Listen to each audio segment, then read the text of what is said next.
Atas dengan Bapak Presiden, Wakil Presiden, para Menko dan juga dengan beberapa menteri termasuk Menteri BUMN, juga dengan aparat penegak hukum yaitu dari unsur kejaksaan, kepolisian dan KPK, serta dalam hal ini kita juga mengundang BPKP. Ini di dalam rangka untuk menyampaikan suatu keputusan pemerintah yang sangat penting di dalam rangka untuk mempercepat pemulihan ekonomi nasional, karena kita semua tahu bahwa dengan adanya COVID, di mana pemerintah sudah mengeluarkan Perpu nomor 1 tahun 2020 yang sekarang menjadi Undang-Undang nomor 2 tahun 2020 untuk penyelamatan ekonomi nasional, dan juga adanya PP nomor 23 tahun 2020 tentang pelaksanaan program pemulihan ekonomi nasional. Namun Presiden dan seluruh kabinet terus melakukan evaluasi dan mengidentifikasi supaya kita segera terus melakukan percepatan pemulihan ekonomi nasional. Ini karena kita melihat aktivitas ekonomi terutama pada bulan April, Mei yang lalu menunjukkan suatu penurunan yang cukup tajam, dan oleh karena itu langkah-langkah untuk memulihkan ekonomi menjadi sangat penting. Oleh karena itu, diputuskan untuk melakukan langkah-langkah yang sifatnya terus melengkapi apa yang sudah diturunkan dari Perpu nomor 1 tahun 2020 atau Undang-Undang nomor 2 tahun 2020 dan PP nomor 23 tahun 2020. Kemarin, sebagai Menteri Keuangan, saya sudah mengeluarkan peraturan peraturan Menteri Keuangan nomor 70 tahun 2020. PMK nomor 70 tahun 2020 adalah peraturan Menteri Keuangan untuk penempatan uang negara pada bank umum di dalam rangka percepatan pemulihan ekonomi nasional. Ini merupakan revisi atau penyesuaian dari PMK sebelumnya, yaitu nomor 3 garis miring PMK 05 tahun 2014 mengenai penempatan uang negara. Dan penempatan uang negara di bank umum sebetulnya sudah secara rutin kita lakukan semenjak tahun 2014. Namun saat ini untuk tahun 2020 dengan keluarnya Undang-Undang nomor 2 tahun 2020 mengenai kebijakan keuangan negara dan stabilitas sistem keuangan, dan di dalam rangka untuk penanganan pandemik coronavirus disease dan untuk menghadapi ancaman yang membahayakan perekonomian nasional, maka PMK ini direvisi untuk bisa mendukung langkah-langkah pemulihan ekonomi nasional. Landasan hukum dari Menteri Keuangan melakukan penempatan dana di bank umum adalah diatur dalam Undang-Undang Perbendaraan nomor 1 tahun 2004 dan dengan Perpu nomor 1 2020 yang sekarang menjadi Undang-Undang nomor 2 tahun 2020 serta Peraturan Pemerintah nomor 39 tahun 2007. Apa tujuan dan skema untuk penempatan dana dan kenapa hari ini saya didampingi oleh seluruh Dirut Himbara? Menteri Keuangan akan menempatkan uang negara pada bank umum, dan untuk tahap ini adalah bank umum ini adalah bank milik pemerintah di dalam rangka percepatan pemulihan ekonomi nasional. Untuk itu, Menteri Keuangan telah bersurat kepada Gubernur Bank Indonesia untuk menggunakan dana pemerintah yang memang ada di Bank Indonesia untuk kita pindahkan kepada Bank Umum Nasional. Tujuannya seperti Bapak Presiden tadi tekankan, khusus untuk mendorong ekonomi dan sektor real agar kembali pulih. Jadi ini adalah agar bank segera dan terus mengakselerasi pemberian kredit dan berbagai upaya untuk pemulihan sektor real. Penempatan dana pemerintah di bank umum tidak boleh, jadi hanya ada 2 larangan, yaitu uang tersebut tidak boleh untuk membeli surat berharga negara dan tidak boleh untuk transaksi valuta asing atau pembelian valuta asing. Jadi dana ini memang khusus untuk mendorong ekonomi sektor real. Dalam konteks ini kami akan melakukan perjanjian kerjasama dengan para CEO Bank Himbara untuk Menteri Keuangan diwakili oleh Dirjen Perbendaraan, dan tadi Bapak Presiden minta kepada Menteri BUMN untuk ikut memonitor penggunaan dana ini di dalam rangka untuk mendorong sektor real. Bapak Presiden meminta kami berdua dan nanti didukung oleh BPKP untuk melihat evaluasi penggunaan dana itu mendorong sektor real per 3 bulanan. Kita akan melakukan ini untuk Bank Himbara dengan mekanisme penempatan dana di deposito dengan suku bunga sama dengan seperti yang kita peroleh waktu kita tempatkan di Bank Indonesia, yaitu 80% dari 7 days repo rate-nya Bank Indonesia.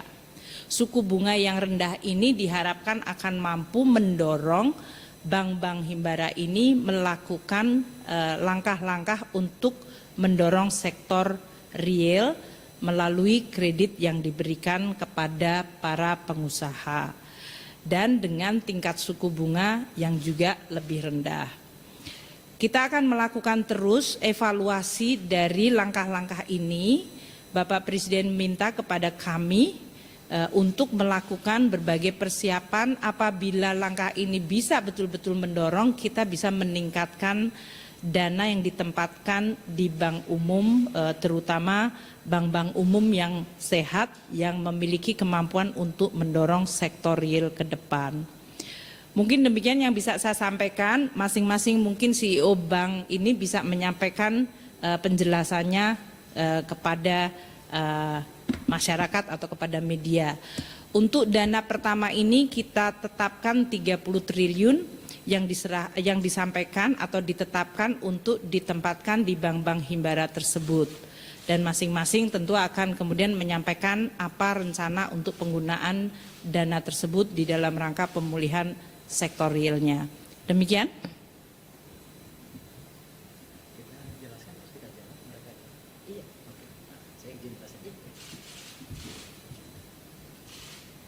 Assalamualaikum warahmatullahi wabarakatuh.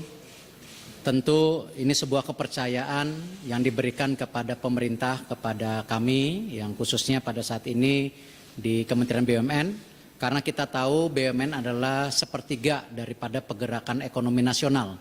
Dan tentunya kami tidak berpikir untuk diri sendiri. Dan nanti akan dijelaskan pada Direksi Himbara bahwa dipastikan apa yang kita sudah lakukan selama ini selalu memastikan UKM yang ada di pedesaan dan di perkotaan menjadi hal yang harus dipastikan agar bergulir kembali atau direlaksisasi. Dan khususnya untuk korporasi juga pasti itu menjadi bagian penting, asalkan sesuai dengan catatan Presiden tadi bahwa satu mempunyai track record yang baik di perbankan dan yang kedua merupakan industri padat karya. Dan insya Allah kami, Kementerian BUMN bersama Himbara ingin memastikan kepastian daripada pemulihan ekonomi berjalan dengan baik. Terima kasih. Wassalamualaikum warahmatullahi wabarakatuh.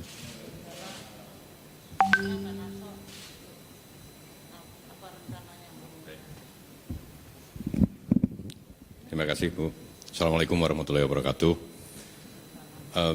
Jadi tadi kita sudah dengar bahwa ini ada fasilitas untuk memperkuat likuiditas kami di bank-bank Himbara, dan sudah barang tentu ini juga ya kita bilang bahwa kita memiliki suatu keistimewaan, tetapi ini juga ada konsekuensinya bahwa nanti bahwa yang kita terima ini kita harus leverage sampai minimal 3 kali ya Bu, minimal 3 kali dalam bentuk ekspansi kredit, terutama untuk menggerakkan sektor real, terutama lebih spesifik lagi adalah di ekonomi grassroots yang kita sering sebut UMKM. Untuk itu kami di Himbara pasti sudah komit untuk menumbuhkan ini 3 kali lipat gitu, dalam waktu 3 bulan ya Bu ya, dalam waktu 3 bulan, dan kami sudah punya rencana, nanti bisa ditanya kepada masing-masing direksi Dirut Himbara.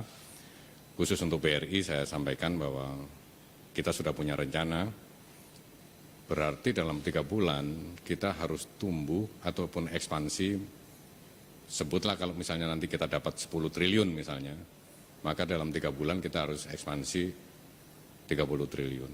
Dan kami komit untuk mencapai lebih dari itu. Lebih dari itu, karena kami sudah punya target marketnya. Kalau saya sampaikan bahwa segmennya adalah UMKM, kemudian sektornya kami juga sudah seleksi, akan lebih kami arahkan ke sektor yang mendukung sektor pangan, ya. Jadi baik pertanian itu sendiri maupun hal-hal yang related dengan support industri pertanian. Demikian juga distribusi dan sudah barang tentu yang terkait sama fasilitas kesehatan, apakah obat-obatan atau alat-alat kesehatan. Tapi fokus paling besar memang ke pangan. Kemudian dari segi sasaran wilayahnya, kami juga sudah petakan terhadap seluruh wilayah di Indonesia per provinsi. Bahkan kami sudah petakan nanti itu akan mayoritas, kalau BRI akan mayoritas mengarah ke daerah pedesaan, ya, di rural gitu. Kemudian nomor 2 itu adalah di urban, dan yang irisannya itu adalah di suburban. Kira-kira seperti itu. Porsinya kira-kira mungkin 40% di pedesaan, kemudian mungkin sekitar, 40% lebih ya, 50% mungkin di pedesaan, dan kemudian selebihnya itu 30% di perkotaan, 20% di irisan antara ya suburban, kita bilang seperti itu. Demikian mungkin rencana kita untuk ini. Jelas, targetnya jelas, angkanya jelas, segmen sasarannya jelas, sektornya jelas, dan bahkan wilayah-wilayahnya termasuk kategorisasinya berdasarkan ini pedesaan atau perkotaan juga jelas. Mudah-mudahan rencana ini benar-benar mampu menggulirkan dan mengungkit kembali pertumbuhan ekonomi kita. Terima kasih. Assalamualaikum warahmatullahi wabarakatuh.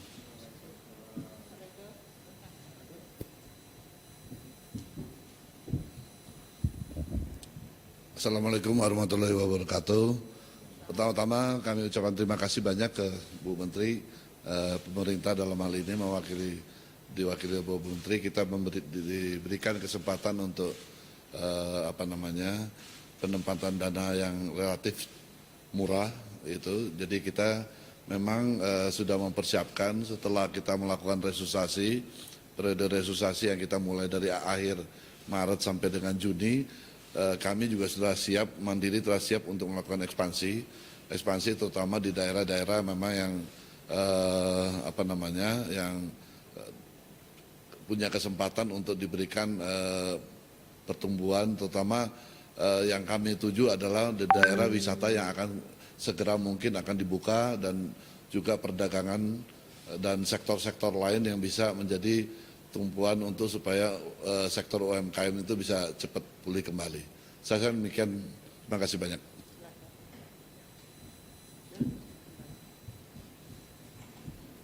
Assalamualaikum warahmatullahi wabarakatuh.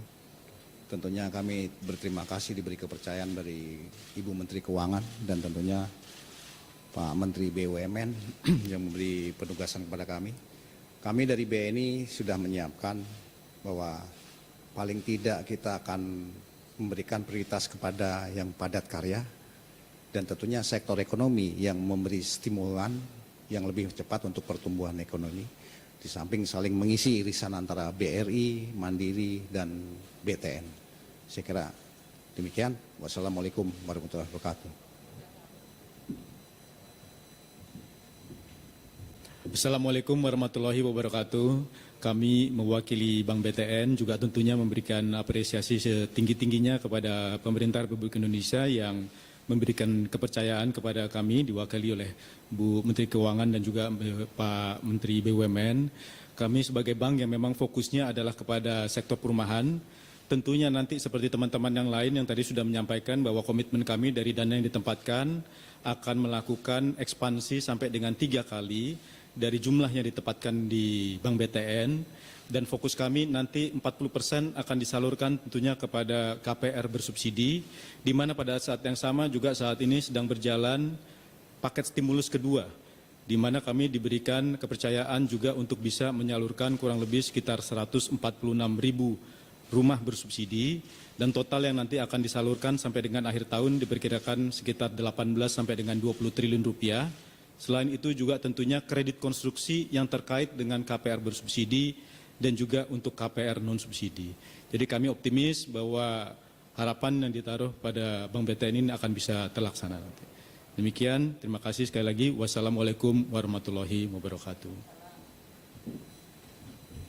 Demikian teman-teman wartawan, mungkin saya tegaskan kembali ya, pemerintah akan terus melihat seluruh policy dan instrumen-instrumen kebijakan di dalam rangka untuk betul-betul memulihkan kehidupan masyarakat. Di bidang kesehatan tetap menjadi fokus seperti Bapak Presiden sampaikan, dan oleh karena itu langkah-langkah untuk menjaga agar kegiatan masyarakat tetap produktif namun tetap aman dari COVID dan mengikuti protokol kesehatan. Yang kedua, instrumen yang kita lakukan hari ini adalah komplement atau melengkapi apa yang kita sudah lakukan. Seperti tadi disampaikan, untuk sektor UMKM kita akan meminta agar restrukturisasi dan subsidi bunga bisa betul-betul terlaksana. Jadi nanti Bapak Presiden akan melihat apakah pada bulan Juni, Juli ini seluruh subsidi suku bunga yang seharusnya dinikmati oleh UMKM betul-betul sudah mulai bisa terlaksana. Dan ini nanti akan kelihatan dari berapa anggaran yang betul-betul terserap. Kita minta kepada seluruh Bank Himbara di sini untuk aspek UMKM dan subsidi bunga agar diprioritaskan.